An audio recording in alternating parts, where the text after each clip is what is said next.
శూన్యంలో నుండి సమస్తము సృష్టించిన నీ దేవునికి అసాధ్యమైనది ఏదీ లేదు.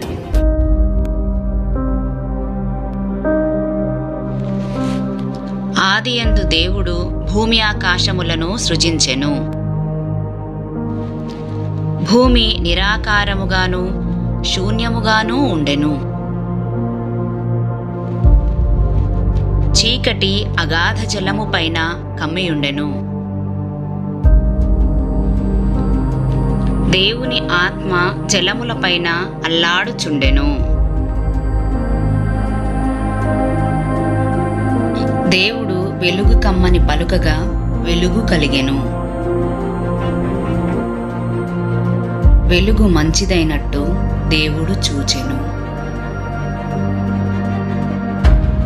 దేవుడు వెలుగును చీకటిని వేరుపరచెను. దేవుడు వెలుగునకు పగలనియు చీకటికి రాత్రి అనియు పేరు పెట్టెను. అస్తమయమును ఉదయమును కలుగగా ఒక దినమాయెను. మరియు దేవుడు జలముల మధ్య ఒక విశాలము కలిగి ఆ జలములను ఈ జలములను వేరుపరచునుగాక అని పలికెను. దేవుడు ఆ విశాలము చేసి విశాలము క్రింది జలములను విశాలము మీది జలములను వేరుపరచగా ఆ ప్రకారమాయెను. దేవుడు ఆ విశాలమునకు ఆకాశమని పేరు పెట్టెను. అస్తమయమును ఉదయమును కలుగగా రెండవ దినమాయెను. దేవుడు ఆకాశము క్రిందనున్న జలములొకచోటనే కూర్చబడి ఆరిన నేల కనబడునుగాక అని పలుకగా ఆ ప్రకారమాయెను. దేవుడు ఆరిన నేలకు భూమి అని పేరు పెట్టెను. జలరాశికి ఆయన సముద్రములని పేరు పెట్టెను. అది మంచిదని దేవుడు చూచెను. దేవుడు గడ్డిని విత్తనములిచ్చు చెట్లను భూమి మీద తమ తమ జాతి ప్రకారము తమలో విత్తనములు గల ఫలమిచ్చు ఫలవృక్షములను భూమి మొలిపించుగాక అని పలుకగా ఆ ప్రకారమాయెను. అస్తమయమును ఉదయమును కలుగగా మూడవ దినమాయెను. దేవుడు పగటిని రాత్రిని వేరుపరచునట్లు ఆకాశ విశాలమందు జ్యోతులు కలుగునుగాక అనియు అవి సూచనలను కాలములను దిన సంవత్సరములను సూచించుటకై ఉండుగాక అనియు భూమి మీద వెలిగించుటకు అవి ఆకాశ విశాలమందు జ్యోతులై ఉండుగాక అనియు పలికెను. దేవుడు ఆ రెండు గొప్ప జ్యోతులను అనగా పగటిని ఏలుటకు పెద్ద జ్యోతిని రాత్రిని ఏలుటకు చిన్న జ్యోతిని నక్షత్రములను చేసెను. పగటిని రాత్రిని ఏలుటకును వెలుగును చీకటిని వేరుపరచుటకును దేవుడు ఆకాశ విశాలమందు వాటినుంచెను. అది మంచిదని దేవుడు చూచెను. అస్తమయమును ఉదయమును కలగగా నాలుగవ దినమాయెను.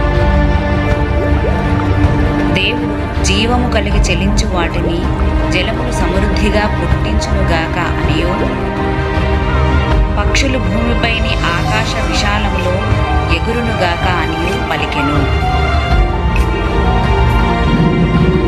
దేవుడు జలములలో వాటి వాటి జాతి ప్రకారము జలములు సమృద్ధిగా పుట్టించిన మహామత్స్యములను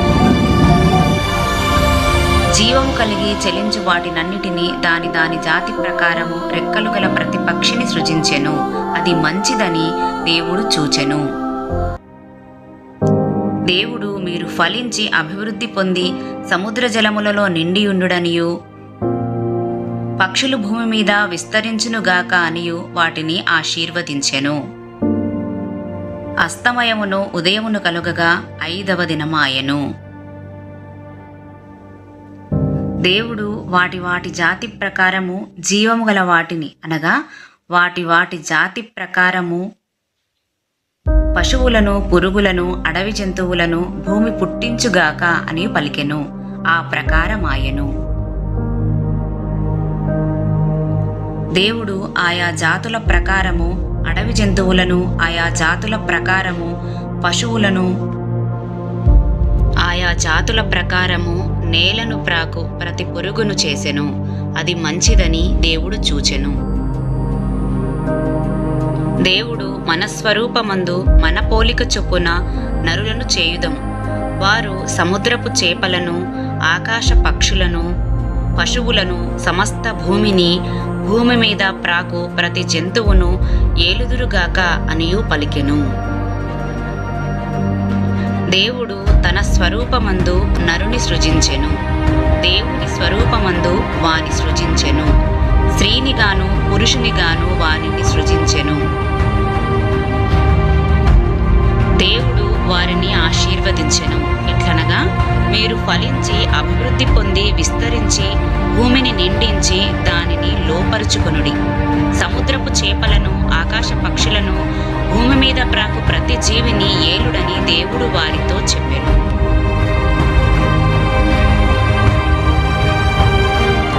దేవుడు, ఇదిగో భూమి మీదనున్న విత్తనములిచ్చు ప్రతి చెట్టును, విత్తనములిచ్చు వృక్ష ఫలము గల ప్రతి వృక్షమును మీకిచ్చి ఉన్నాను.